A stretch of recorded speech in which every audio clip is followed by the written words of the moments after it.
Go. Welcome to In the Geek Room. I'm CVW as always, and this is my countdown of films that I've been watching in 2020. We are now in October, so to quote Raymond Holt, Halloween! So you're going to see there's a real Halloween theme to this month.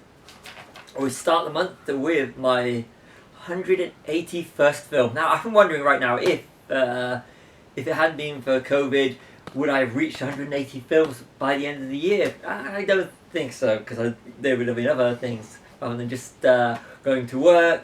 When I say work, I mean the paid job, and coming home watching movies. So 181, we start with The Dead Don't Die. Adam Driver, Bill Murray, zombie movie, absolutely fantastic. Really, really funny. Check it out. I mean, nice, if you know where to look, nice Zombieland reference in it. So I was, and Adam Driver and Bill Murray, like I said, superb in this movie. Really good, watch it. Then Friday the 13th, Part 8, Jason Takes Manhattan. Okay, I did this twice. I only classify these films as one.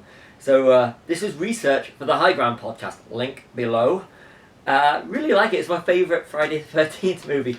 Really stupid, but I really enjoy it. Then we go to a classic I hadn't watched in years, Beetlejuice. I forgot how good this film really is. Michael Keaton, Tim Burton, absolutely superb. Really, really funny. I can't believe it's so long since I've watched it. Do the Right Thing on Sky Movies. I've never seen the film before. Wow, is this powerful? I mean, like I said, I'm not really a Spike Lee fan, but this one, superb. Check out Do the Right Thing. Really, really good. Hubie Halloween, the new Adam Sandler film on Netflix. Not brilliant. Not bad. Not brilliant. This is like Adam Sandler on autopilot. This is exactly what you expect. This is like, if you to think of everything that Adam Sandler does, this is it. So nothing special. It's enjoyable, but like I said, it was on Netflix, so watched it. Harry Potter and the Half-Blood Prince. One of my favourite Harry Potter films. Really love it. And we watched this because we went to the cinema, which is going to come up, to see the Deathly Hallows and Deathly Hallows Part 2. So we thought before we get into it, we had to do the Half-Blood Prince. Absolutely love that film. And the ending is superb. Which goes on to the Deathly Hallows Part 1 and the Deathly Hallows Part 2.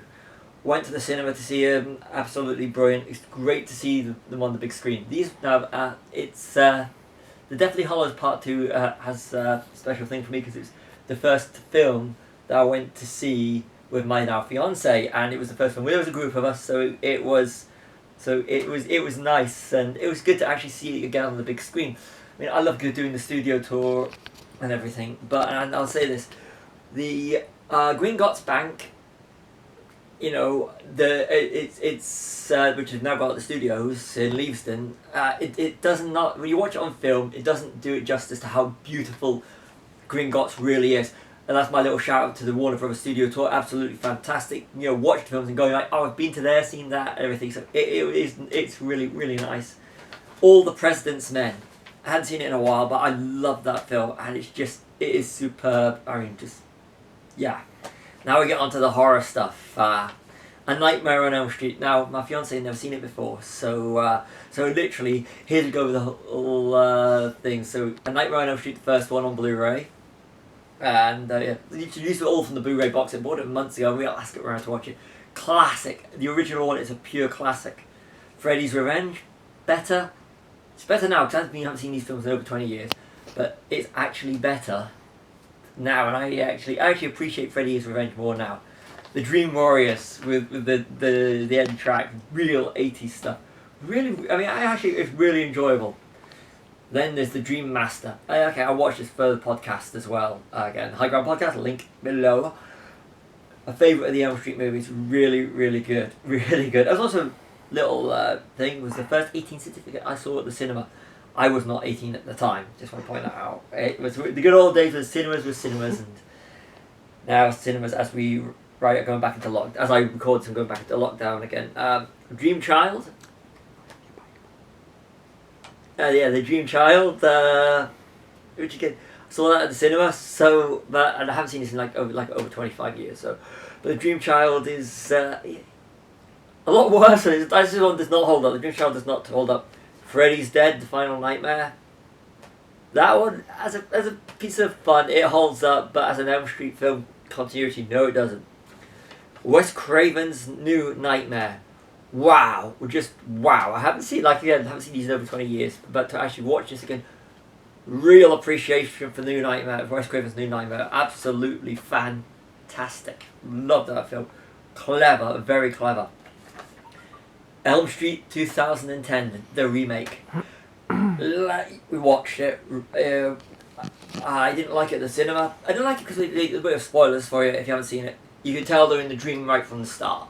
Okay, didn't like it. It was too predictable. The Friday the 13th remake, a lot better. That one should have had sequels. Dark Shadows. Saw it at the cinema, love it. Seen it a few times since I saw it at the cinema. Tim Burton, Johnny Depp, Helena Bonham Carter. I could go on.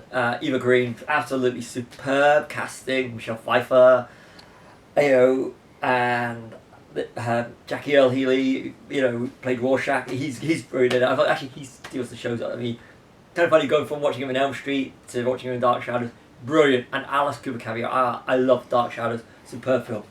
American Werewolf in London. Never seen it before. Absolutely loved it. Did that. Watched it post podcast. And yeah, it's a brilliant film. The effects still hold up. Now we go to number 200. Cowboys and Aliens, my 200th movie of 2020. Now, Cowboys and Aliens. First film I saw at the cinema with just me and my fiance together. So, Jon Favreau movie, which is brilliant. I love Jon Favreau. So, if you haven't seen it, it's underrated Jon Favreau movie. Brilliant. Anything that's got James Bond, Daniel Craig and Indiana Jones, Harrison Ford did it. Brilliant. Really, really good. Underrated as a Jon Favreau movie. Borat, subsequent movie film. Political, right for the time. Watch it. If you're in America, it's we're coming up to election time as recording. Probably going on if you watch it. By the time you watch it, Borat subsequent movie film. Really, really clever. I'd say it's probably my favourite Sacha Baron Cohen movie. Okay, didn't watch. You can't really conclude this. I've already watched it once this year, but I saw the 60th anniversary of Psycho on the big screen. Brilliant. Glad to see it. But like I said, I can't classify that as a movie that I've watched because I've already watched it. But I just want to point out that I saw it at the cinema, and Psycho is great on the big screen if you ever get the opportunity. 28 Days Later, and did that, followed it by 28 Weeks Later. 28 weeks, more predictable than 28 Days. 28 Days, classic British horror film. At a time where zombie films were hardly that out there. 28 Days, 28 Weeks. The scariest horror I've watched during the Halloween period, and just brilliant. And edge of your seat, made a mistake both times eating while watching it. Elvira, Mistress of the Dark. Arrow were doing a promotion and we bought it. Absolutely brilliant film. Forgot how good it was. Superb. Absolutely superb.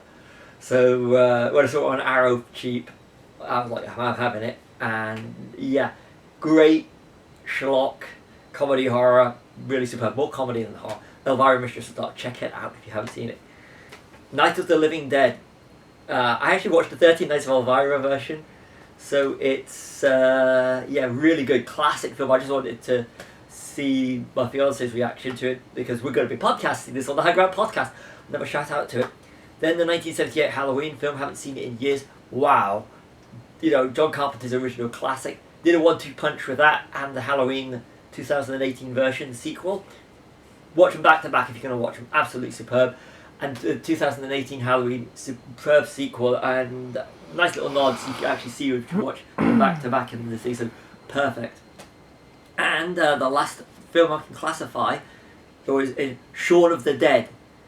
Simon Pegg, Nick Frost, Edgar Wright, brilliant film. I mean, Hot Fuzz is my favourite of the Cornetto trilogy, but watching Shaun of the Dead again, you realise how really good they are, and perfect way to end the Halloween viewing.